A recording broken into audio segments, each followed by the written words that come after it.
Well, good evening, everyone. We're going to go ahead and get started. It's 6 o'clock. My name is Mo Ammar, and I work at the Pacific Grove Chamber of Commerce. And welcome everyone to the Pacific Grove Candidates Forum. Before we start, I have two thank yous. I want to thank the Sally Griffin Center, Meals on Wheels. I want to thank the League of Women Voters for being the moderator. I also want to have a special thanks to Mr. Mohammed Kamisi, who's the Chief Information Officer at the City of Pacific Grove. Mohammed is volunteering his time today and for the last couple of days, and we thank you, Mohammed. Finally, from the bottom of my heart, I want to thank all the candidates for your interest in serving the people of Pacific Grove. With that, I'd like to introduce Mr. Dennis Marr with the League of Women Voters. Dennis. Thank you, Mo. My name is Dennis Marr from Monterey, and I represent the League of Women Voters of Monterey County. The League will be moderating this evening's forum for candidates for the Pacific Grove City Council. Mayor Bill Peake is running unopposed for his office. As such, he will not be participating in this forum. As a courtesy, we would like to invite Mayor Peake to make a 2-minute presentation similar to the opening statements that the others will be making soon. Mr. Mayor. Thank you, Dennis, and good evening, everyone. I also want to thank the League of Women Voters of Monterey County and the Pacific Grove Chamber of Commerce for hosting this important event, as they have for many years, and for Mohammed Qasimi of City Pacific Grove for assisting in the technical aspects. This event provides us with the best opportunity to hear from all City Council candidates at one time. And good attendance demonstrates again that our community is engaged and wants good local government. The pandemic has changed nearly all aspects of our lives, campaigning included. Traditional campaign events either can't happen or must be virtual. It is more difficult for candidates to meet you. So please consider making an extra effort to get to know them. Besides tonight, more information is available on the Monterey County Elections Department website. Go to candidates and scroll all the way down to Pacific Grove. And of course, the county's voter guide will be mailed to you at the end of September. Even though I am running unopposed, this is an opportunity for me to receive your feedback on my personal and overall city performance. You can find additional information on my campaign website, Peak for Mayor 2020. I would welcome your thoughts. I know you will carefully consider all candidates. You have the ability to set the course for good local government through voting. And I greatly appreciate the candidates' willingness to contribute their time and efforts for the good of the community. Good luck to all candidates. Thank you, Mayor Peake. 6 candidates are running for 3 seats on the Pacific Grove City Council. Nick Smith, Luke Coletti, Scott Woodfin, Jill Kleiss, Chaps Poduri, and Scott Miller. The term of office is 4 years, and those elected will take office shortly after the election results are certified by the Monterey County Elections Department, probably in December. The forum is scheduled to run until 7:30 this evening. The candidates have agreed to the following rules. First, the order of speaking was established by random drawing. The candidate who speaks first at the opening statement will speak last at the closing. The opening statements are 2 minutes each. After that, I will pose questions that have been solicited from the community beforehand. Each candidate will have 1 minute to respond. The order of speaking will be rotated. After the last question, each candidate will then have 1 minute for a closing statement. The candidate who spoke first in the opening statements will speak last for the closing statements. The League has provided a timer to assure that responses stay within time limits. The timer this evening is Beverly Bean. She has signs that will warn speakers of 15 seconds to go and then to stop. There it is. Speakers may finish whatever sentence you're on, but if you start another one, I will bang the gavel. Now, about the submitted questions. We got over 60 questions from the community. The limitations, or they had to fulfill certain criteria though. One is that the questions had to be applicable to the duties of the City Council and not some other branch of government. And the questions had to be applicable to all candidates. Questions addressed to one particular candidate were set aside. These questions were sorted by League members to remove duplicates and to ensure a wide range of issues are addressed. So it's now time for the opening statements. By drawing, we will hear from Nick Smith, then Luke Coletti, Scott Woodfin, Jill Kleiss, Chaps Poduri, and Scott Miller. I remind the candidates that you're responsible for unmuting yourself and then muting afterwards. So Nick Smith. Good evening. I'm Nick Smith, and I've served on the City Council here in Pacific Grove for the last 4 years. I'm also an attorney practicing with the law firm of Horan Lloyd. I have 3 daughters attending Robert Down Elementary School. Over the past 4 years, we have made great strides as a city in the areas of fiscal stability, infrastructure, environmental preservation, housing, and downtown revitalization. I seek re-election because I wish to continue the progress of the city and continue to foster a positive and constructive dialogue on the council. I believe that constructive dialogue, now more than ever, is critically important to progress. I have voted to adopt a robust reserve policy, careful financial controls, and to create a spending plan that makes sense and balances all of the city's needs. Our reserves have positioned us well to confront the downturn and continue providing city services. In addition, I have voted for revenue generation through placing a successful increase in TOT on the ballot and a sales tax increase on the ballot, which are largely visitor-borne taxes. I voted to invest in essential infrastructure improvements. We repaired aging roads such as Pine Avenue and Congress Avenue. We connected sidewalks.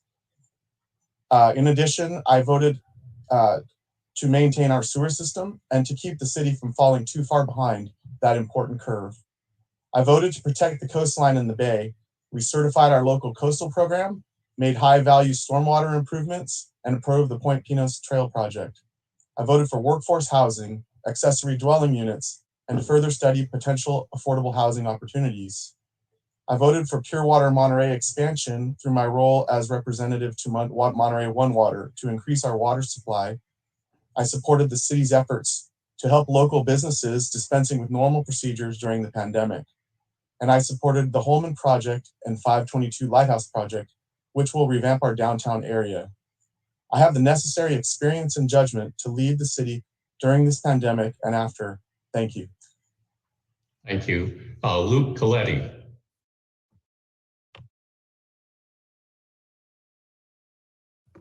Luke, you need to unmute yourself. Thank you, Dennis, and hello to my fellow candidates. And thank you to the Chamber and League for organizing this event.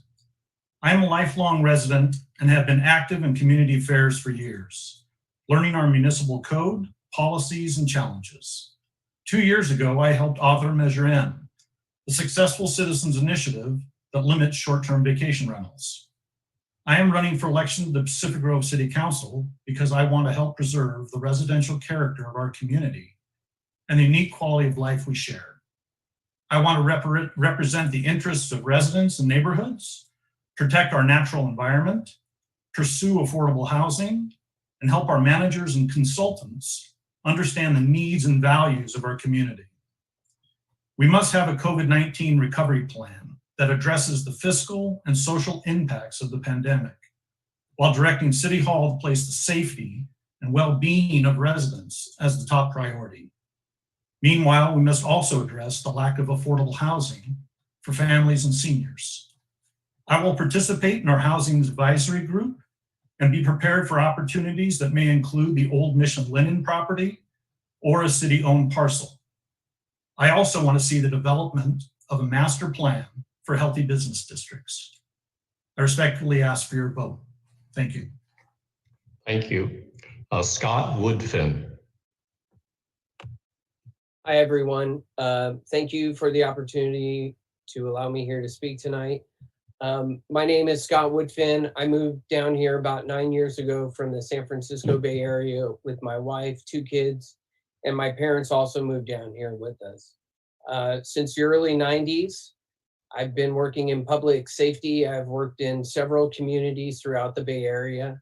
I've done everything from drive ambulances to fire engines to go out on strike teams, work with mental health patients.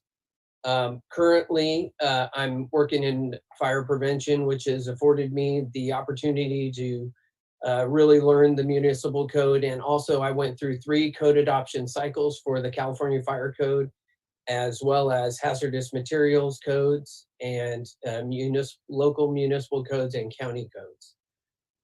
I've been very fortunate and have the opportunity to be the final inspections for a multi-billion-dollar hospital in the San Francisco Bay Area for adults, as well as a children's hospital. I oversaw the construction of a 150-acre parcel with 23 business offices plus 5 parking garages. So my experience in public safety and serving the community is vast. Currently, I've been working a lot with youth fire setters. And during this pandemic, I started an international group to help better address the problem with youth fire setting. Currently, I also work with the district attorney's office in juvenile probation and offer a program when kids get arrested, instead of them getting a criminal record, to actually rehab them and allow them to get it expunged off their record.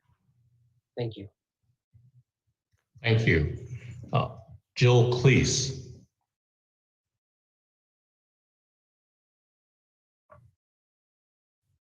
Jill, you have to unmute yourself. Thank you. Thank you to the League of Women Voters and to the Chamber for hosting this forum. I am Jill Kleiss. I have been a resident of Pacific Grove for the past 20 years. In 2001, I bought a 1926 Craftsman. I remodeled it. It became a Heritage House Award winner. Known as Miss Jill, when I'm needed, I work as a substitute teacher. I am also a breast cancer advocate. For the past 2 years, I have served on the Historic Resources Committee, and I am the current I am the current secretary. I also have been a member of the Citizens Police Academy, and I contributed to the current alumni as well. I am Friends of the Library with that, a member of that, as well as the Heritage Society, and I volunteer with Big Brothers Big Sisters. I initiated the residential noise ordinance, as well as advocated for the increase in public notification in the building of projects. It was 300 feet, it's now 500 feet as a requirement. I am running for office because our current leadership is not giving us, you, an opportunity to shape your local community. We, you, are not being included in the decision-making process. The consequences of allowing breweries, wineries, and dispensaries to be considered, especially when it comes to our youth, shouldn't happen. It must stop. We have to think about these things. And as your council member, I will bring back transparency, participation, and accountability. I will practice due diligence prior to making decisions, and I will keep your best interest as my priority. I will not be reluctant to ask hard questions, not me. I will be your voice, the voice of the people. And we need to come back to what our mission statement says. We're an iconic community. We respect the environment. We allow for sustainable development. We protect our historic resources. Thank you. Appreciate it. Thank you. Chaps, Poduri. Are you able to hear me? Hi, are you able to hear me? Yes. Okay, great. Hi, good evening, everyone. And thank you all for making this event possible.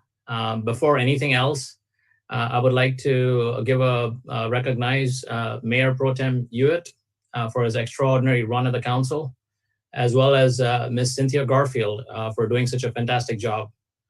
With that, hello, everyone. My name is Chaps Poduri, and I'm here to make a difference. Some quick personal highlights. 4 years ago, my family moved to Pacific Grove as we felt the town was the ideal place to raise our children. I recently became a US citizen, and this is the first time I'm eligible to vote and run for office. I'd now like to give back to the community and become a role model to my children. Professionally, I have a career spanning 20 years, all of which has been working directly with the government. The first 10 years were in technology, where I managed electronic government initiatives for states, state agencies, as well as the federal government. I'm a banker now, and for the past several years, I've been creating and providing treasury solutions for cities, states, and state agencies. As we grapple with the national crisis on racism and racial inequalities, I bring culture, empathy, diversity, and new thoughts to the council. With the growing loss in revenue due to the pandemic and rising pension costs, I add business expertise, fresh ideas, and value-based leadership. I'm a hard worker, an active listener, and have an open mind and a sensible approach to working together while keeping the city's interests in the forefront. I believe that with my professional background in finance and my ethnic roots, that's what the city needs right now as we usher in a new era of thinking. Thank you. Thank you. Scott Miller. Thank you, Dennis. Can you hear me? Yes. Yeah, I've lost video, so I'm working off of my cell phone. So I apologize for that. Somehow the internet connection just went out. I'm trying to get it back, but if I can continue by phone, we'll give that a shot.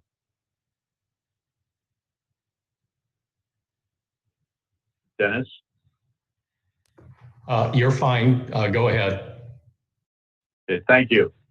Good evening. Thanks to the League of Women Voters and the Chamber for hosting this evening. My name's Scott Miller, and many of you may recognize me as the former Pacific Grove Police Chief, the former Sheriff and Coroner of Monterey County, and former PG City Council member. I was born and raised in Pacific Grove, the third of 5 generations of Pacific Grove residents, and I still have 14 family members living in Pacific Grove. So everything that happens in town is important to me. I've spent 35 years in public service, including 31 years in law enforcement, 18 at the executive level. I've managed $80 million budgets and up to 500 employees. I have a master's degree in management and a bachelor's degree in organizational behavior. I've served on regional boards such as the Transportation Agency for Monterey County, the Association of Monterey Bay Area Governments. I've served on the League of California Cities Public Safety Committee. There's nothing that I haven't done in government. I'm experienced in leadership you can trust. I believe in service, and I'll help lead us out of this pandemic if elected. We can deal with the budget and cultural issues facing us from the pandemic. We can protect our hometown and natural resources. We can make sure that we have open, responsive, and transparent government. Competency, experience, integrity, and leadership are qualities that I will bring to the position as City Council member for the City of Pacific Grove, and I'd be honored to have your vote. Thank you. Thank you. Question number 1. We will start with Luke Coletti, and then Scott Woodfin, Jill Kleiss, Chaps Poduri, Scott Miller, and then Nick Smith.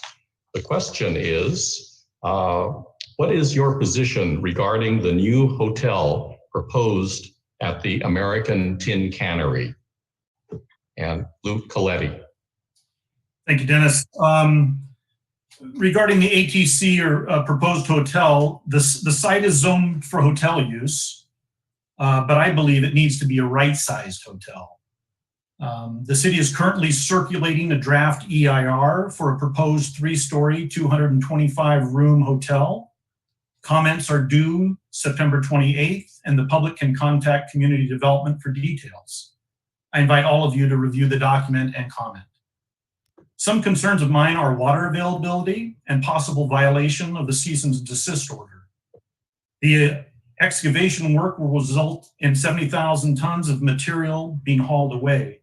That's an estimated 130 truckloads a day for 45 days, as well as impacts to traffic in adjacent neighborhoods. In the end, a hotel makes sense here, but it should be a right-size hotel, not the biggest one.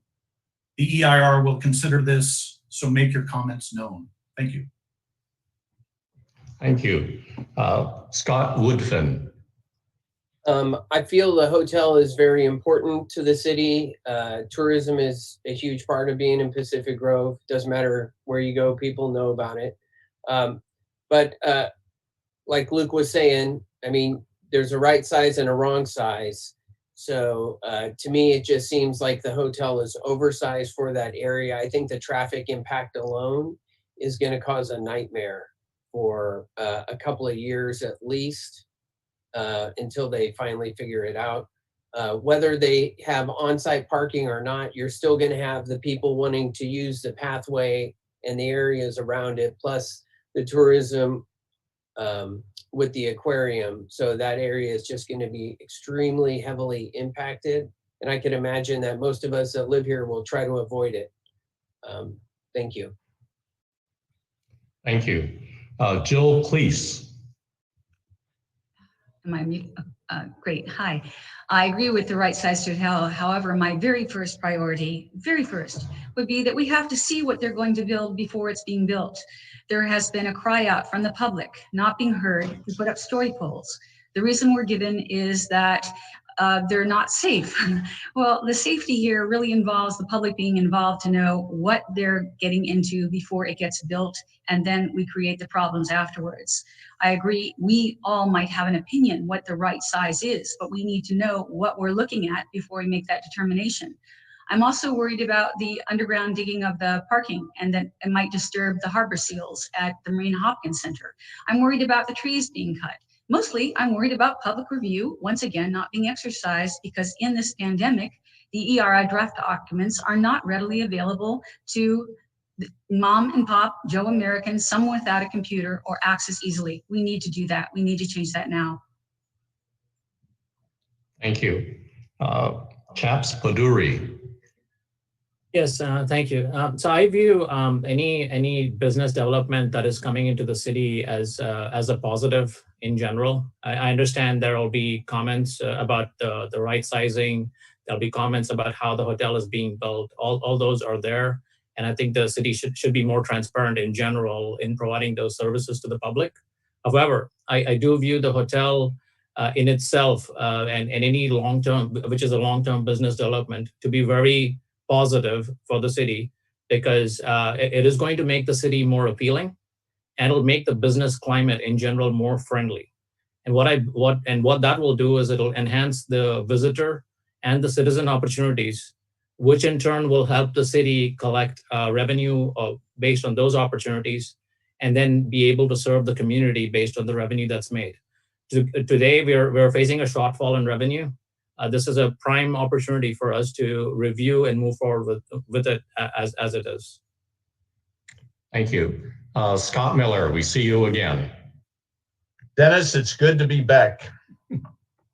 In terms of the hotel, during my time on the city council previously, and also during my 6 years as police chief, I worked closely with the American Tin Cannery, the people who own it, and the people who work there, who have shops there. I've seen it since before it was built, so I'm familiar with the history, and we definitely need something a little more dynamic than the empty shell that it is now, accepting First Awakenings and a couple of other businesses. But it is important that we do have story poles, that we do mark the trees that'll be removed, that we wait and contemplate the EIR, that everybody gets to comment on that.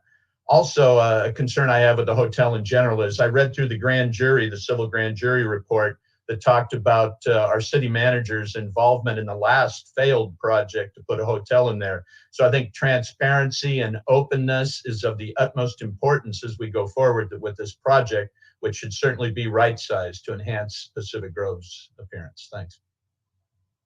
Thank you. Nick Smith. Thank you. This site for the ATC is underutilized, and from that perspective, a new environmentally sound hotel and all its attendant meeting facilities, conference capabilities, and other accoutrements will be a great enhancement for the city. And of course, there'll be a likely boom in TOT for the city. So I'm supportive of such a project at that site.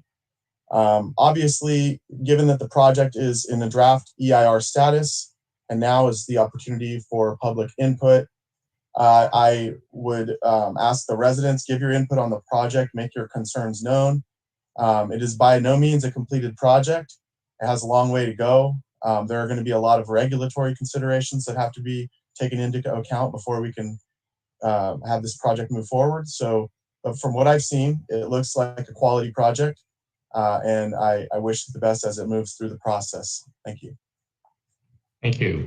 Question number 2. It will be answered by Scott Woodfin, then Jill Kleiss, Chaps Poduri, Scott Miller, Nick Smith, and Luke Coletti.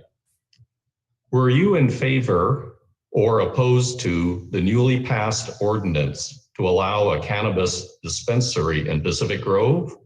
If not, would you work to overturn the ordinance? Scott Woodfin. Thank you. I am for any legal business that can operate within the boundaries set forth in the city's municipal code to operate within the city. So as long as they're following the charter, they're following the proper rules, I'm in favor of it. I know there's more to it than that in terms of the permitting of it, but I don't believe that we should try to restrict businesses if they can legally operate here. Thank you. Jill Kleiss. Yes, I have 2 answers to that question. One, I've made it very vocal that it is not my decision to be, I'm not in favor of it. Absolutely, I've gone on record. However, I have a second answer. I support anyone's decision to support the ordinance and be in favor of the dispensaries. I think it needs to be a ballot issue. I think the people need to decide. I don't think it should be decided by a 1970, whatever it was, 2016-17 survey of 266 people in the Cedar Street Times. I don't think that was enough information to base our decision. Yes, it's legal in California, but each city needs to make their own decision, and we as voters of Pacific Grove had not had that opportunity yet. So I'm a yes and I'm a no. Thank you. Chaps Poduri. Yes, thank you. I believe I'm in support of the dispensary, number one. I do believe that, first of all, any new meaningful revenue stream in general, it's a very rare opportunity for any city, and any such revenue stream, the city should seriously look into it. We've noticed that the delivery service, with the availability of delivery services and a dispensary within a 5-mile radius of the city, there are other establishments already within the 5-mile radius, which means that what is happening right now is the revenue is being realized at a nearby city, and the physical location of the establishment wouldn't exactly change any usage, so to speak. And plus, as we have control over establishing the dispensary, we also have it within our means to stop the dispensary at any given point. So I'm in support of it. Thank you. Thank you. Scott Miller. Thank you, Dennis. I would have voted against the proposal as was passed 2 weeks ago by the council for a variety of reasons. Cannabis use, recreational use is, of course, legal in California. I understand the majority of people and voters in Pacific Grove voted to approve it, but having a store in town is different than legalizing marijuana in the state. We do have more restrictive things for some businesses. For example, we don't allow fast food restaurants. We don't allow, when we had McDonald's, we didn't allow a drive-through at the McDonald's. So we do restrict things. The problem with the cannabis stores, I believe a lot of stuff has gone on in back rooms. I've heard of the chamber was offered a rumor that the chamber was offered a vehicle if they would support it. I hear that there's already a sales agreement in place for the Pier 1 building to put it in there. It doesn't sound to me like a process that's actually hasn't already been done in a back room, and I'm certainly against backroom deals. I think it should go to the people for a vote to see if the people of Pacific Grove would like to have a cannabis store with a green neon cross at the entrance to our city. Thanks. Thank you. Nick Smith. Thank you. Well, I voted in favor of the cannabis dispensary change in the ordinance. I'm on the record doing that. And I feel that it's a way to diversify revenue streams and to bring in a non-tourism business into the community, one that can be diverse and different. And also, I believe that it will help bring more shoppers, more people downtown, and that will spill over to the restaurants and shops. And I think that's a great thing. We have a lot of empty storefronts right now due to the pandemic, and I think that we need to address that, and this is a way we can do that. Also, I do think that it is a matter of who's going to get the taxes. There are close by cannabis dispensaries, and those folks are right now, those cities are collecting those taxes. As far as other concerns, these dispensaries are highly regulated. They're very highly regulated, and I do think that all boats will rise together. We have high quality vendors interested in this site in our town, and I think if we can bring the right one in, it can be a benefit to the community. Thank you very much. Thank you. Luke Coletti.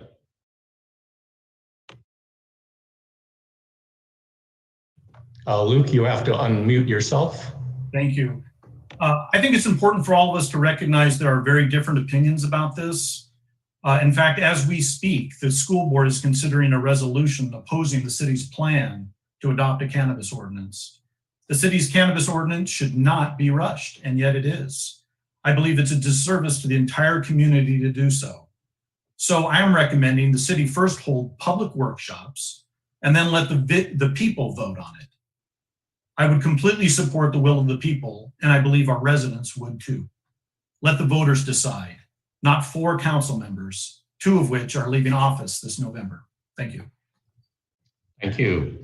Question number 3 will be answered by Jill Kleiss, Chaps, Poduri, Scott Miller, Nick Smith, Luke Coletti, and Scott Woodfin.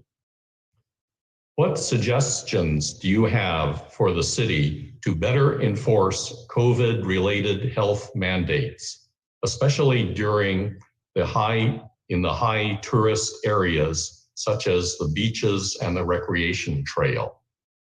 So, Jill, please.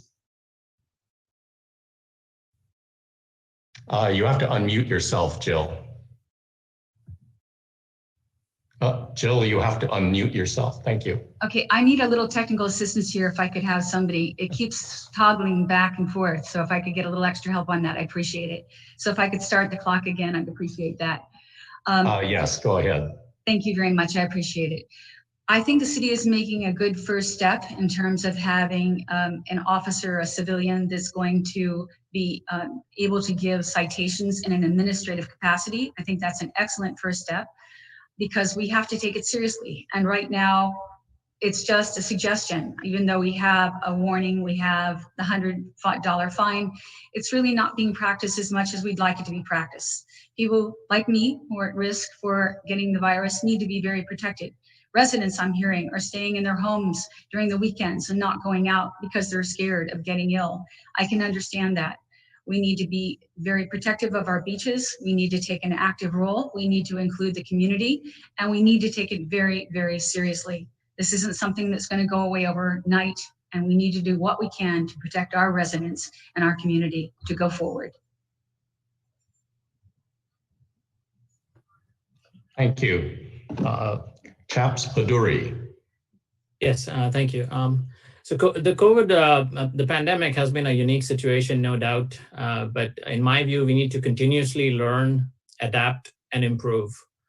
There's a fine balance between public health and restoring the economy. And experience has suggested that successful reopening of cities or beaches requires a conservative staged approach whenever the virus levels are near zero, coupled with many public safety measures. So the prime order of importance is to get the number of cases to near zero as possible, stabilize that for a few weeks, and then lift restrictions on a step-by-step basis with a meaningful waiting period. So what we need to do really is to have a recovery plan for COVID. And with that, we should also have a greater transparency and dissemination of data to the community. Some of these metrics could be reopening indicators, reopening phases or stages. Really being more transparent to the community will really benefit everybody when it comes to reopening beaches, or for that matter, parks too. Thank you. Thank you. Scott Miller. Thank you, Dennis. If I could speak to a couple of points. One problem we've had in Pacific Grove is we pass these emergency ordinances that restrict access to our beaches, and then we don't enforce them. And I've learned through my 31 years in public safety that the worst thing you can do is pass a law and then not enforce it, especially after you publicize to the whole free world that we have this law. Then they come to the beaches and everything's destroyed. I've lived here my entire life, and on Labor Day weekend, I've never seen the chaos and the absolute mess that our whole waterfront was, from Lover's Point all the way to Asilomar. Asilomar was closed and there were 400 people on it. It was allegedly closed. Cars parking on the foliage, on the rocks, in the dirt, everywhere, having hibachi barbecues next to it. If we're going to pass laws, emergency or otherwise, we need to enforce them. If not, we become a laughingstock, and our natural resources and our community are not as good off as they should be. Thank you. Thank you. Nick Smith. Need to unmute Nick. Thank you. So I think information is key in this instance. We need to know from our county health department why, where we are with the COVID statistics. We need to know, we need to balance, we do have to balance between safety of the residents, safety of the visitors, and our businesses, because we don't want to choke out our businesses by over-regulating. I think that we have made efforts to enforce our mask policies, but those are difficult. These are minor offenses, and the police have other things that they have to do, other more serious matters, and there aren't that many of them. So I think that they are in a bind there, and so they're doing their best, trying to undertake their duties. And I also served in law enforcement, and I understand some of the complexities there. But I think that we have to gather more information so that we can make better policy. We can know when we need to have, where we need to have masks, how we can do that, what kind of information we need to put out to the public. And so I think it is a staged effort. It is maybe a a tripartite effort, 3 different approaches: information, education, and then execution. And I think we got to do that. Thank you. Luke Coletti. Thank you, Dennis. Well, I'd like to provide some context. It's the state that issues the health orders to the counties. And per our municipal code, we follow the county's health officer. Monterey County is currently the most restrictive tier. It's considered widespread. And our daily rate of new cases is nearly twice as high as the next lower tier. Any recovery plan must direct City Hall to place the safety and well-being of residents as the first priority. We can adopt our own ordinances, and City Council does set policy and does legislate the ordinances, but it's up to the city manager to actually enforce the ordinances. And I think we could do better as far as directing staff to see that the ordinance is followed. I'm thinking of the mask ordinance in particular. And I think just a general presence would go a long way in doing that. We don't necessarily have to cite people unless it's flagrant, but we definitely need to be down at the beaches, and that's not happening. Thank you. Thank you. Scott Woodfin. In my current position, I help Stanford University and Stanford Hospital and Palo Alto Medical Foundation set up their COVID testing sites, their first ones and multiple ones they did throughout the pandemic. I mean, one thing we could do if citizens are that concerned is we could get a COVID testing site here. But when it comes to enforcing laws or the council passing ordinances without giving the teeth to the police department, the extra staffing that they need to make sure these things are done, I think like Sheriff Miller said, I mean, it's really in poor taste. You know, if they don't have the bite to enforce the laws, it's almost useless to present the laws. But I also think, like what Nick said is correct, that we should look to the county health department and help get direction from them to make sure whatever laws or codes we're passing are going to help. Thank you. Question number 5. It will be answered by first Scott Miller, Nick Smith, Luke Coletti, Scott Woodfin, Jill Kleiss, and Chaps Poduri. Assembly Bill 68 is a recent state law that lifts some local restrictions on construction of accessory dwelling units, ADUs, which are sometimes called in-law units or granny flats, and also on the easier creation of what they call junior ADUs. The goal is to increase housing availability. However, one questioner was concerned about the increased demand for street parking in already crowded areas caused by the occupancy of these ADUs.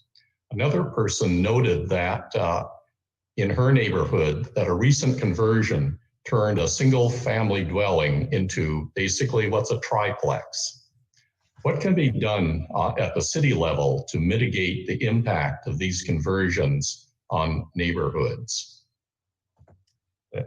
Starting with Chaps Poduri. Hi. So from an ADU perspective, as far as in general, the city is facing a shortage of housing, and how can the housing be addressed? So that's the number one criteria. The city in general does not have new water meter connections, and essentially you can't develop. So the only way to develop is infill development, and that too through ADU. So any related activity that accompanies an ADU should be policy driven. So that needs to come from the city, from the council, on basically saying, how do you want this ADU activity to transpire? The city, as far as I know, has not had affordable housing for a while. We need to actually have pro ADU policies that look into everything, not only just purchasing the ADU, but how do you design the ADU? What kind of financing do you get for the ADU? How do you put parking spots for the ADU? Can you do a duplex? Can you do a triplex? The city needs to actually combine all of these variables together to make an ADU policy. Thank you. Thank you. Scott Miller. Thank you, Dennis. ADUs are one way that we can obtain some amount of affordable housing, but parking will be an issue because parking is not specifically required in the current ordinances that have been liberalized over the last few years. One problem is we do need a reliable water source for these ADUs if we're going to be building them, but there is very little oversight because it's now a counter permit application where it's basically approved over the counter if you have space to build one. So parking is certainly something that should be considered long-term. In the retreat, it'd be next to impossible to build an ADU in the first place. But in other neighborhoods, it's something to keep an eye on. But again, we have to make sure that we look at the reliable water source as well. Otherwise, you won't be able to build too many ADUs regardless of the parking issues. But we do need to maintain the integrity of our neighborhoods wherever we can. And parking is one of those important issues. Thanks. Thank you. Nick Smith. Thank you.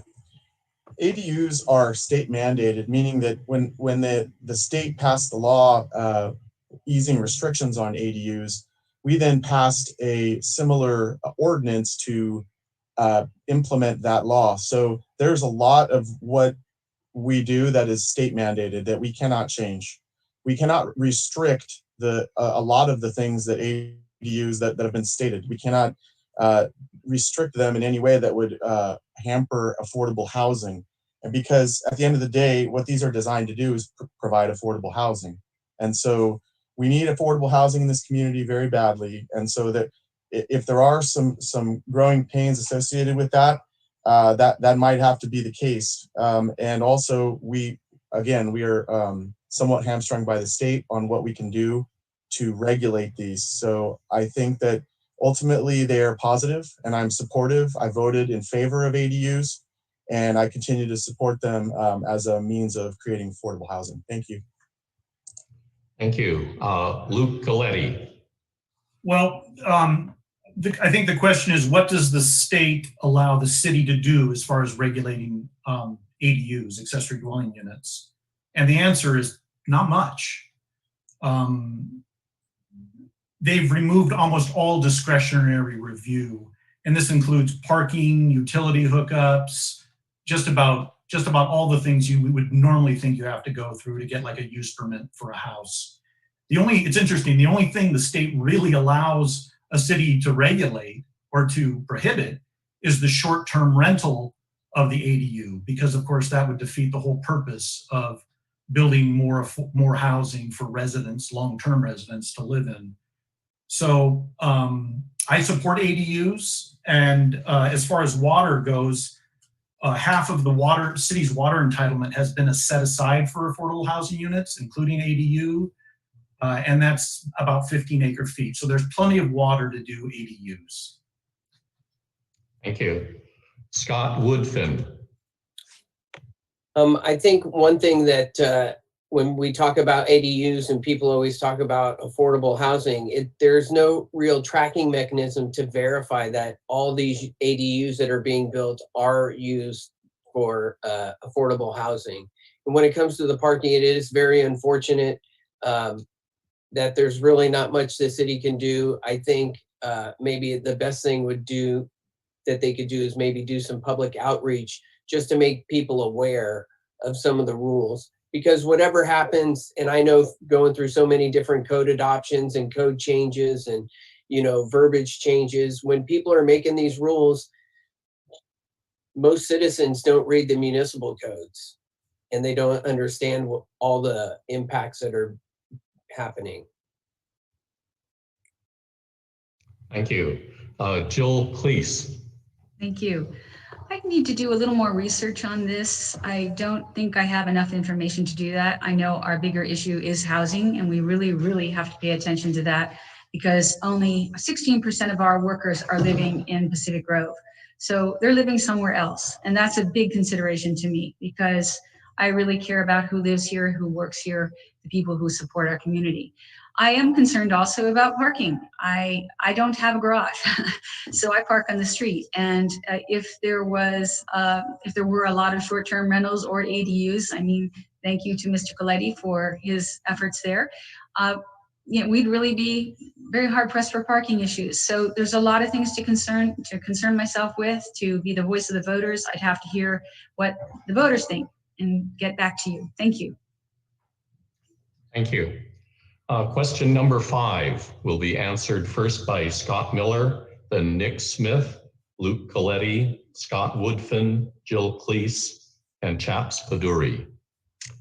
Pacific Grove is historically known as the Piney Paradise and celebrated for its trees. How would you balance reforesting due to the death of trees during the drought and the heightened concern for fire safety? Scott Miller. Thank you, Dennis. Forestry of Pacific Grove. Well, we do have an arborist who's on staff. We at least share one with Monterey. I think we are a town of forest, hence the grove part of Pacific Grove. We do have good protection for our oaks, pines, and cypress trees. We need to actively manage, especially the trees on public lands in Pacific Grove. We see the devastation that can happen when forests aren't properly managed. And when trees die, though, it is helpful if they're replaced. I know that when a tree is removed, you have to replace a tree with a like kind of tree, lower or upper canopy tree. And I certainly support that replacement policy within the city. But the city does actively need to manage our forests, George Washington Park, Rip Van Winkle Park, and all the rest of our parks as well. Thanks. Thank you. Nick Smith. Thank you. We have a very stringent tree ordinance in place currently that manages this. We have a policy of 2 trees planted for every tree removed. We have an active Beautification and Natural Resources Commission that is extremely active working on the George Washington Park plan. And part of that plan has to do with the forest there. So I think that we as a city are currently balancing the forest concerns very well. I think that we have a healthy canopy and it's very beautiful, and I'm certainly very supportive of protecting it. We also have Monterey Fire Department developing a plan to assist us with fire safety, and that will also help us in the area of forestry. So I think that we are currently doing that, and we should continue to do so, as it is very important to our history and our town. Thank you. Thank you. Luke Coletti. You need to unmute. Thank you, Dennis. The BNRC committee, or the Beautification Natural Resources Commission committee, has been active on working on a forest revitalization plan for George Washington Park. But it takes money, and it takes dedication, and it takes commitment. And there are members of that BNRC committee. I'll give a shout out to Tom Aikman, who goes over there and personally leads weeding efforts to get for weed abatement over in George Washington Park. It would be nice to see some kind of community effort to get that park into shape, because the understory, I've been going through that park since I was a kid, and the understory really is in bad shape. And we do need to restore and get new plantings in of the Monterey pine. So I would be fully committed to funding an effort similar to what we're doing down there for the purple carpet along the ocean. Thank you. Thank you.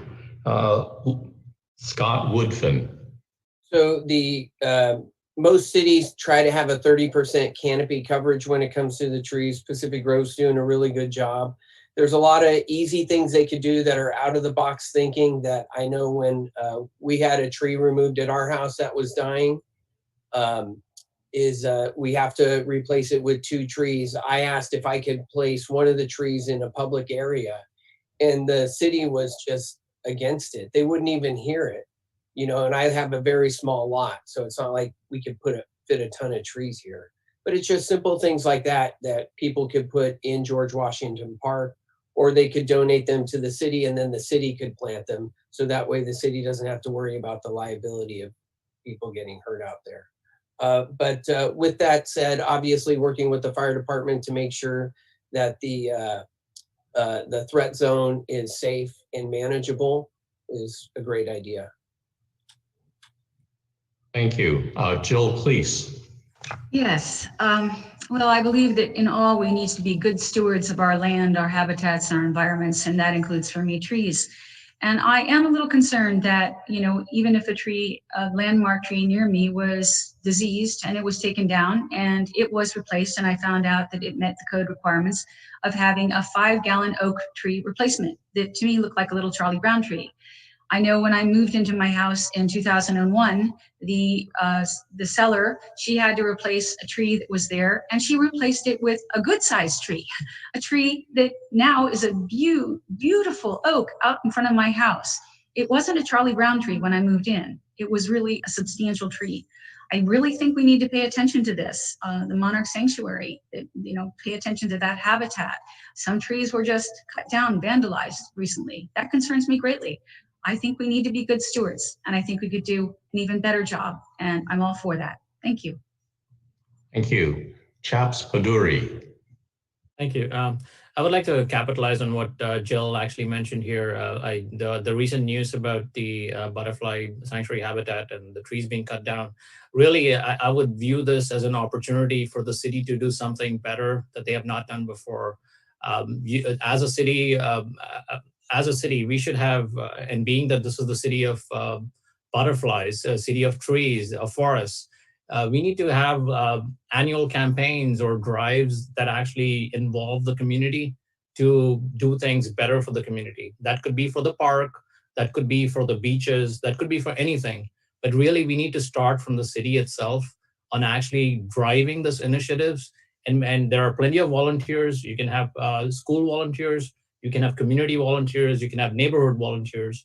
Just really involve the entire community in any such effort which involves the environment. Thank you. Thank you. Question number 6 will be answered first by Nick Smith, then Luke Coletti, Scott Woodfin, Jill Kleiss, Chaps, Poduri, and then Scott Miller.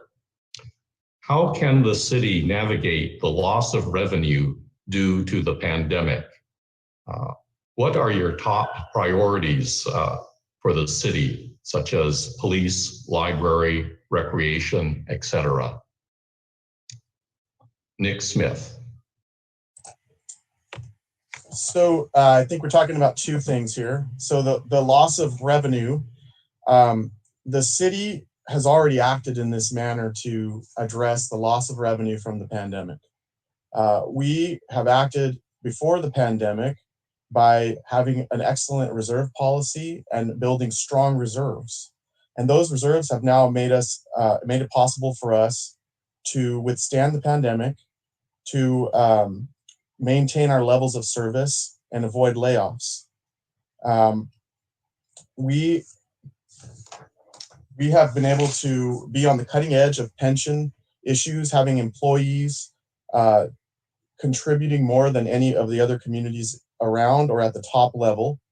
And this is due to our financial stewardship. At the beginning of the pandemic, we also voted to adjust the budget by $800,000 in order to address the shortfalls that were brought forth by the pandemic. So we have acted, we have done very well in this area, and our past good deeds have done well for us during the pandemic. And we are diligent. We continue to be diligent. Our finance department is diligent looking at the budget, constantly monitoring and determining where to cut costs and where to. Thank you. Okay. You have to wave that around, Beverly. Okay. Let's see, excuse me, Luke Coletti. Thank you. Well, I think we're talking about new revenue sources. A sales tax increase of 0.5% is on the ballot as Measure L and will yield approximately $1 million annually. I support Measure L. Pebble Beach Corporation has 3 properties along Sunset Boulevard that are underutilized and have been for years. We need to open up conversation with Pebble Beach about this. We've also had a policy in our general plan since 1994 to improve the economic vitality of our downtown. We need to have a conversation with business owners, property owners, and the public about implementing this policy. We've waited far too long. All city assets should be leased at fair market rates, no sweetheart deals. This includes the closing of Sloat Avenue to accommodate the proposed ATC hotel. And one final note, property taxes continue to show a very healthy growth trend, although sales tax is down some, but it's really the hotel tax that's taken the biggest hit. Thank you. Thank you. Scott Woodfin. This is a very difficult question because no matter what any of us say, we really don't know what the effects of the pandemic are, and we won't for some time. So the city may have made some good moves. This is going to be a long-term project, the pandemic, to see actually where we're affected, how many people are going to get evicted and lose their homes because their place of employment has closed off, who's going to need what city services. So this is just a very difficult thing. I would propose that the city really work with the chamber and businesses to make sure that we can try to bring in as much revenue as possible. There is a guy out in Murphy's area who during the pandemic, he actually started baking bread out of his house, and he's turned it into a big business. So I know some people think it's funny, but I mean, it's very true. If you leave it up to people, people will be able to come up with some great ideas to generate revenue. Thank you. Jill Kleiss. Could you repeat the question, please, Dennis? How can the city navigate the loss of revenue due to the COVID pandemic? And what are your top priorities for the city, such as police, library, recreation, and such? I apologize. Yes, the question did get kind of mashed together, but take your pick. It wasn't me. Okay, thank you for that.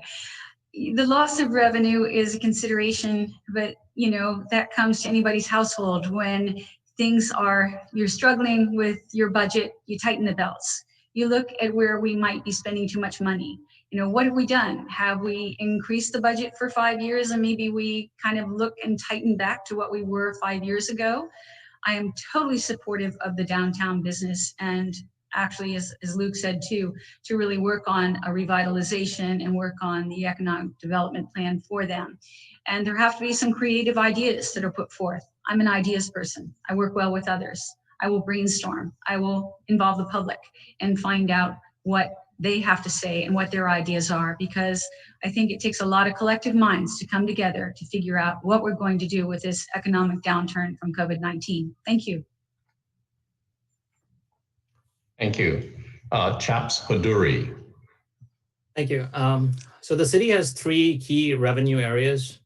One is property tax, the other is transient occupancy tax, and the third one is the sales tax. Much like a tripod for a camera, if these three areas are stable, you actually get a quality photograph. Shaky legs, and the picture isn't that good. Two of these prime areas, transient occupancy tax and sales tax, are facing a severe shortfall in revenue as a result of the pandemic. It's estimated to be 3.7 million. There may be an opportunity with Measure L and the cannabis proposal to lessen the impact, but it is still severe. I, however, look at this as actually a great opportunity to look into the future. We need to work and collaborate with the businesses in town to make Pacific Grove more business friendly. This in turn will attract competition for local business, which will drive quality for the community and will build a more stable economy. Thank you. Thank you. Question number 7, we'll start with Dennis? Luke. Yes. Dennis, I didn't have the opportunity to answer that question. I beg your pardon. Scott Miller. It's my many years in police work, detective work. I realize that. Thank you, Dennis. Let me take this approach to this. Cities exist to keep the public safe. So fire and police are certainly at the top of my list of priorities. Everything else is really important. Library, rec programs, public works, but we need to keep our communities safe. In terms of revenue, there are some significant issues. The only thing that's really keeping us afloat long-term, Chaps mentioned the tripod. We do have the property tax revenue that goes up along with our real estate sales. But Asilomar has historically been the #1 transient occupancy tax producer by far, and conference business will be off for a long time. Pier 1, I believe, was our #1 sales tax producer for many years, and it's gone. What's helpful is I do have over 20 years of working on municipal budgets, up to $80, $90 million. I've had to do layoffs, I've had to do cuts, had to do all kinds of restructuring, and I have the experience that can deal with any of these future scenarios. Thanks. Thank you. Question number 7. We'll start with Luke Coletti, Scott Woodfin, Jill Kleiss, Chaps Poduri, Scott Miller, and Nick Smith. What percentage of your campaign donors are local PG residents? Were you approached to run by some group, or was this on your own volition? Luke Coletti. No, I stuck my head in the noose all by myself, Dennis. So, and all the contributions I've received are all local residents within Pacific Grove, and I'm basically self-funding as well. So I'm loaning my campaign money to run the campaign. So I'm not sure exactly what question might be behind that, but that's, I think, the answer to the question. Thank you. Scott Woodfin. You are looking at Scott Woodfin's biggest funder right now, so far biggest and only. So maybe that's why I look so familiar to all you out there. But that's all I have so far. Although I wouldn't turn it down. Well, I might, but I don't think I would. Thank you. Jill Kleiss. Thank you. Well, I have a Facebook page, and I have local contributors, only locals, and I can use all the help I can get. So I would love people to check out my Facebook page, no website, Facebook, and it's totally a grassroots effort. I was thinking of homemade signs and on, but it's kind of taken a more creative bent because I have a creative side to me. And done it all myself. Just I heard that the rumor that there was the pot shops that were coming back, and I heard a rumor, and I thought, that's it. I'm getting involved. People have to speak up. People have to say what they want to say. People have to get not rumors but confirmed news out there. And if I'm on the city council, you guys will hear what's going on, and I'll be there because I'll be your voice. Thank you a lot. Thank you. Chaps Poduri. Yeah, hi. If anybody wants to donate over here, this is the website, chapsforpg.com. But I'm also basically self-funding to the extent possible and taking it as to how it goes. I'm really curious as to the basis of the question, but really everything on the website is applicable for, like everything is stated on the website. Please go and visit the website. Please donate, whoever asked the question. Thank you. Thank you. Scott Miller. Thank you, Dennis. In terms of donations, just small local donors, no outside money, no corporate money, no merchant money. And in terms of why am I running, I've been retired now for 6 years after my term as sheriff of Monterey County. I've been traveling the world. This is not the time that traveling the world is really possible. So I thought I would bring my 35 years of public service to bear and in service to the people of Pacific Grove. Like I said, if there's pandemic-related issues, either economically and culturally, I've dealt with all kinds of difficult decisions before, and I think my public sector experience will be invaluable to work through these issues going forward. There's two things I love other than my family and friends. That's Pacific Grove and public service, and I'm proud to be a candidate for City Council again. Thank you very much. Thank you. Nick Smith. Thank you. Yes, I've only accepted small donations from local residents, but I could not turn down my mother when she wanted to give me $99, so I went ahead and accepted that. That would have been really problematic if I had done that. But I have received a lot of local support, and I've received endorsements locally, and I'm seeking other endorsements. And I believe I will get a lot of support locally from groups. I've received support from residents, groups, and businesses to run for re-election. And I feel good about that. And I want to continue the progress we've made as a city. And I made a commitment to make the town better, and I want to see it through. Thank you. Thank you. Well, I guess Pacific Grove is not the place to look for dark money. Okay. Question number 8. It will be answered first by Scott Woodfin, then Jill Kleiss, Chaps Poduri, Scott Miller, Nick Smith, and Luke Coletti. Pacific Grove is billed as the last hometown. What are your suggestions for new businesses that are compatible with our culture? Scott Woodfin. So I guess if you mean compatible with the culture, do you mean, if they mean keeping it the same, I guess you'd keep going down that road.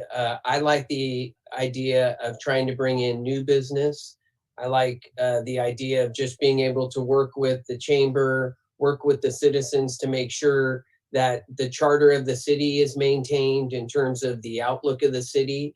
But I would like to try to get some long-term revenue into the city to help us during this time. As Chaps had mentioned, the shortfalls that the city is going to have are going to be pretty significant. So I would not want to limit to any specific type of business as long as it's something that could be long-term. Thank you. Thank you. Jill Kleiss. Thank you. Well, I guess this gives me an opportunity to present my slogan, Hometown Strong. I really stand by that. I think that we have to be very careful in our planning. We have to add the businesses that are compatible with the hometown spirit and what we have currently. We have to be very careful about how we build our businesses in Pacific Grove. And I'm not saying that I'm not supportive, because it's right in our mission statement that we have to promote a business, sustainable development. I'm all for that. We just have to be a little careful. We have to be a lot creative, think outside the box, draw outside the line, however it goes, to really bring the right businesses that are right for us. I love Hometown Strong. I moved here for Hometown Strong. I wanted to grow up here. I didn't, but I am now. I'm here now, I'm staying here, and I want your support. I want your vote. Thank you. Thank you. Chaps Poduri.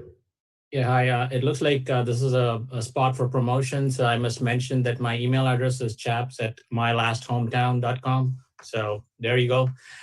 The other thing here is around businesses. I'm all for businesses. However, I do think that we need to look into businesses from two angles. One is when they build new properties or structures, how are the aesthetics looking? Are they fitting exactly with our last hometown appeal or not? The second thing is the developer that you're going out to.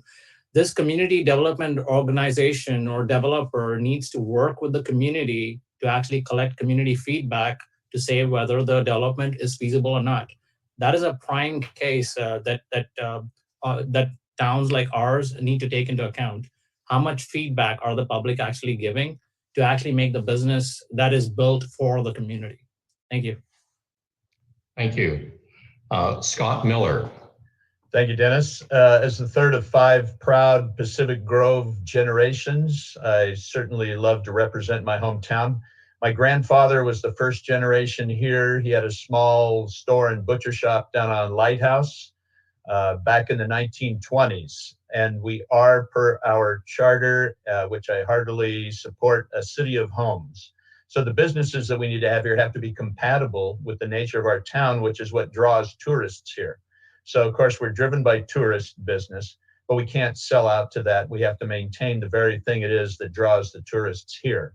So in terms of businesses, the empty storefronts need to be filled, and we need to fill them with businesses that cater not only to tourists, but also to local residents. So we don't have to drive to Delray Oaks or Seaside for our needs.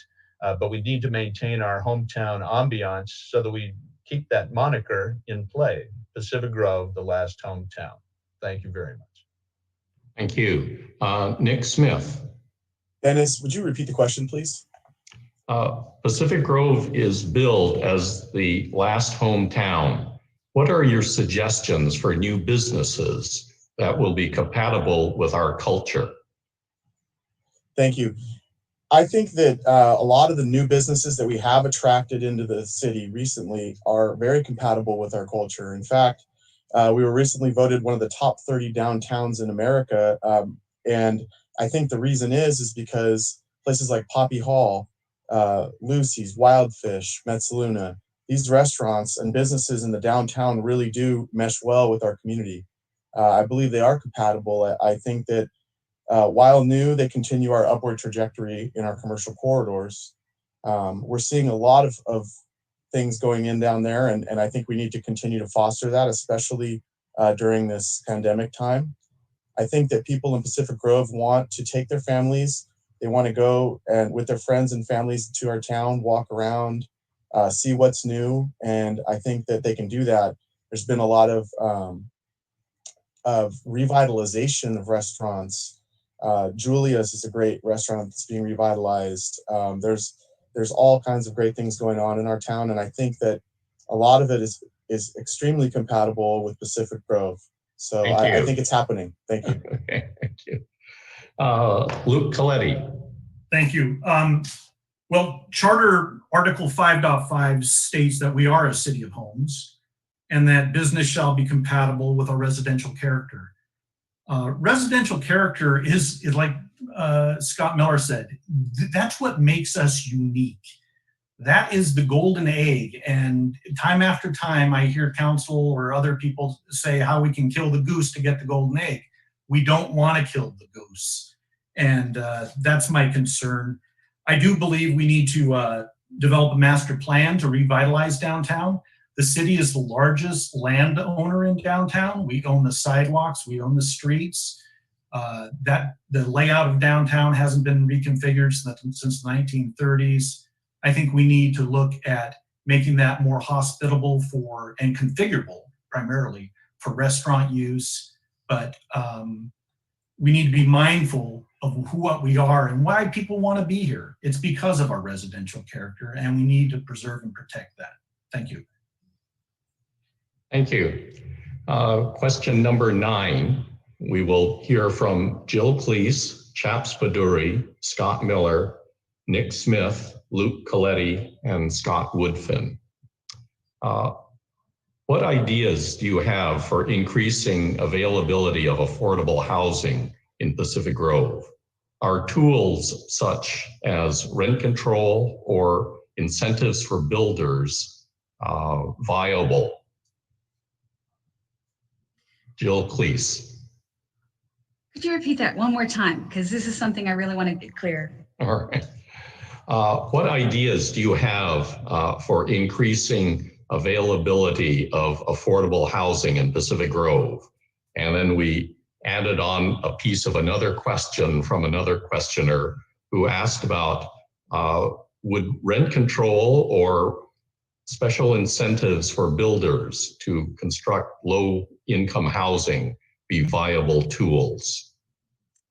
The writer in me seems to catch the 2 question ones, huh? Anyway, I think consideration should be given to the possibility of using the Mission Linen Building. I know that there might be another person here who will speak to that as well. And at this time, I'm not certain whether the city or not is in these discussions about that, but that is one possibility. To answer part B of that question, I'm not really a fan of rent control. That's not one of the things that I think should be implemented. I think there's too many watch outs on that, and it's just not for me personally. But I do believe that we do need to concentrate on the other, 84%, if I do my math correctly, the CBEST paying off for those residents that work here but live somewhere else. They need to be paid attention to. Thank you. Thank you. Chaps Poduri. Dennis, if I understand the question correctly, the first question is around affordable housing and the second is on rent control. Is that right? Yes, take the parts that you're interested in. Okay. Affordable housing, I think we touched upon that before. So as you may know, lack of water and new water meters is a severe constraint to housing generally in the area. This is actually a perfect bed of opportunity for idea generation. And what I propose is essentially the accessory dwelling unit, the same thing that I referenced earlier. We need to have the city look into all the components of the puzzle for the borrower to make it happen. So what that means is include everything that's there: permit, finance, design, lease, whatever you want to look at from a borrowing perspective. Make it a one-stop shop really for the borrower. And that I think will actually help with the ADU situation, along with pro-ADU policies. As far as rent control, I know we have a housing crisis, and therefore rent control basically is something that matters in there too. But I do believe that the city is limited in what it can do with rent controls due to an act that is there in California called Costa-Hawkins Act.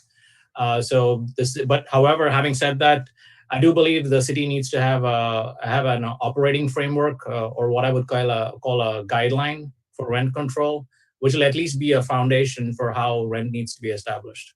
Thank you. Scott Miller. Thank you, Dennis. Yeah, there's generally considered 2 plots of land in Pacific Grove that could possibly be used for what we would refer to as affordable housing, that being the Mission Linen property, which is already highly congested with 3 large apartment houses and 2 large schools in the immediate area, and the area behind Lighthouse Cinema, the city parking lot. So both of those have huge obstacles to make those work. What does work best, in my opinion, is the auxiliary dwelling units, the ADUs. There's over 2,000 lots of record in Pacific Grove where ADUs can be constructed per an earlier survey that the city did. So 2,000 additional ADUs would be helpful for affordable housing because they'd be at much less cost than normal sized housing, could fit the workforce, seniors, things like that. There were also there was a survey done where there's over 600 illegal garage conversions and other illegal ADUs, which by now have pretty much been grandfathered into the housing. So that's another way that we can address that housing need. Thank you. Thank you. Nick Smith. Thank you. I have voted for workforce housing, ADUs, and studying potential affordable housing opportunities while on the council. And we have invested in that recently, and that's an ongoing effort, which includes the convening of a community meeting for public input, and we'll be receiving as a report as to the recommended best methods and opportunities to increase affordable housing in Pacific Grove. So we have acted, we are acting, there are ideas in action. One suggestion that I have was considering a height variance in our commercial district, so that we could possibly have more units in the commercial district. This would not only help create more units, but it would also help our businesses in the downtown region. Also mixed use in the commercial region, density bonus policies, and use of duplexes and lot splits. Thank you very much. Thank you. Luke Coletti. Thank you, Dennis. Yes, on incentives to developers should be pursued, absolutely. Now, as regards to focusing on the commercial area to increase housing, like Nick's mentioned, I think we've missed several opportunities. For example, 25 luxury condos were built in the Holman's building, and another 10 are currently being built at the Old Goodies property, all without one affordable housing unit being added. We cannot continue like this. The city does not currently have an inclusionary housing policy. And if elected, I will work to help craft one. That basically means policy is going to define development and what kind of affordable housing or additional housing gets created for that development. I do support the mayor's housing initiative to help fix these problems. And if elected, I will participate in the city's housing advisory group. And just a plug for the city, there is water, you just have to go buy it, and half of it's been allocated for affordable housing. Thank you. Thank you. Scott Woodfin. For incentives for builders, absolutely, I think that's a must. As Luke mentioned, the projects on Lighthouse, for those to be built and not have some affordable housing peppered inside of those, it just really makes no sense why the city didn't do that. As far as taking like the Mission area and developing that whole site for low-income housing, I don't think that's a good idea. I mean, all the studies I've read about low-income housing basically say you want to intermix it with regular housing. And I don't think that there should be any developments built where they don't include low-income housing. As far as the ADUs, I think if there is a way to really track those and make sure they're going to the people that need those homes, and people aren't just building them to say they're going to be low-income housing and then they use them to rent out at top rates, I would definitely be in support of that. Thank you. Thank you. We're coming up to 7:30, and so I would like to do closing statements, 1 minute. We'll start with Scott Miller, and then we will I'll read off the list, but I'll just let you relax for a moment. And for those of you who in the public who've sent in questions, sorry we did not get to all of them, but we will print them out and send them to the candidates, of course, without your names attached. So the candidates can see what the community is concerned about. I'm sorry we ran out of time. I was hoping to get to CalPERS, but someone will have to ask at a council meeting. So closing statements of 1 minute. We will hear from Scott Miller, then Chaps Poduri, Jill Kleiss, Scott Woodfin, Luke Coletti, and then Nick Smith. So we start with Scott Miller. Thank you, Dennis. I'd start by thanking the League and the Chamber again for hosting. This is a valuable resource for the voters in Pacific Grove. Like our nation, our town, Pacific Grove, finds itself at a turning point. I've been watching city governance for a while now, for many, many years. And what I see us doing now is we're starting to go back to those, what kind of looks like backroom deals. And the first time I ran in 2004, the council meetings were half an hour long and everything was decided before the council even got in the building. We can't be going back to there. So what I offer is an experienced leader who's done it all before, with the knowledge and integrity and competence to form an important part of the city council going forward as we work our way through the pandemic, as we maintain the beauty of our hometown feeling, as we bring back the tourists, and as we support our businesses and residences. I offer my services as a member of the city council. We'll be proud to have your vote. I am listed in Voter's Edge on the League of Women Voters site for those who want to go there and look into my background further. Thank you very much. Thank you. Chaps Poduri. Thank you. I would like to thank everyone who has participated today. Appreciate your time. I believe that regional efforts and collaboration are key facets of the role for a council member for any issue or service. As such, one should have an open mind to serve the city and create and support solutions which are based on solid information while respecting the city's traditions. Professionally, I've been in such a role throughout my life, working closely with businesses, states, cities, and municipal agencies. I believe my culture, my principles, and my experience will bring a balanced approach and a fresh perspective to the office that I seek. Thank you for your vote. Thank you. Jill Kleiss.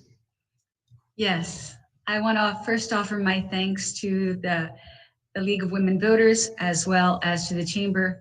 But I also want to address this comment to each and every one of you out there who is listening, who took their time to figure out that you might have to hit one number or another in order to get onto this conference. And I appreciate you taking your time to care about the city in the way that you do, or you wouldn't be here.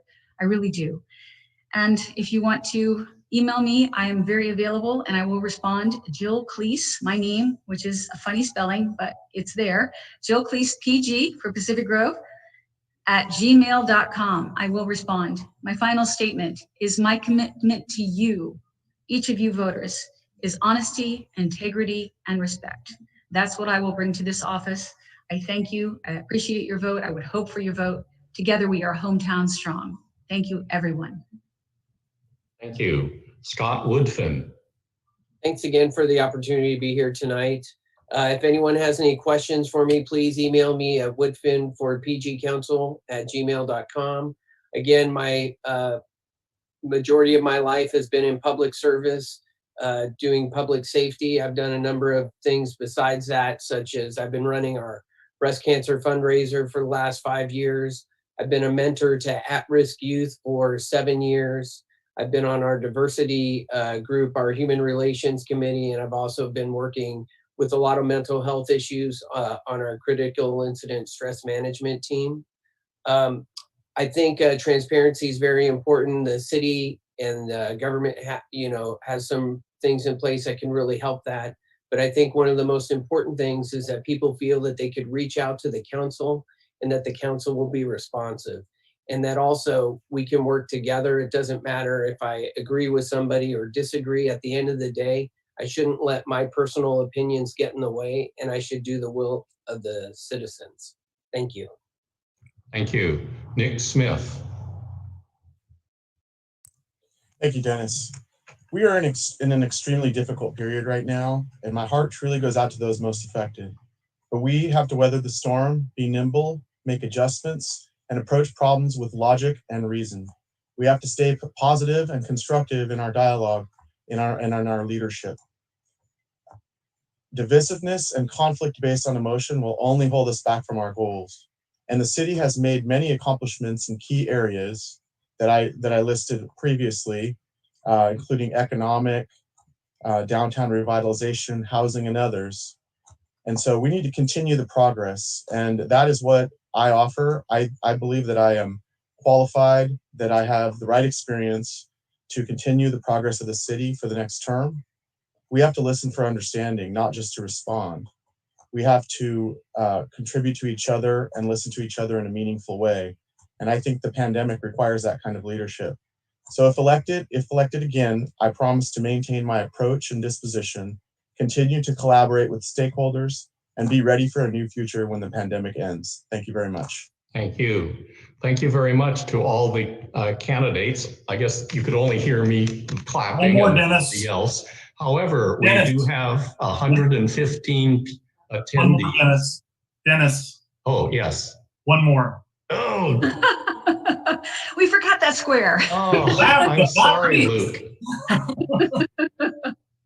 Please go ahead. Thank you, Dennis. I know it's, thank you. And thanks to the chamber and to the league again, and all the public for watching.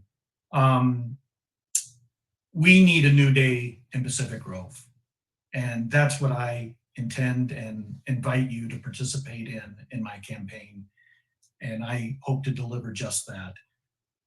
If elected, I can promise you this. I will be listening to the community first.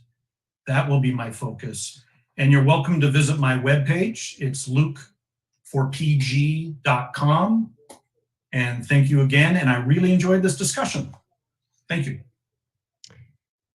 Thank you to all candidates. A video will be available later off of the Pacific Grove Chamber of Commerce website. And thank you for soldiering through this first attempt at our virtual candidates forum, and best wishes to all of you. Thank you. Thank you, Dennis. Thank you. Thank you. Thanks very much, Dennis. Thank you.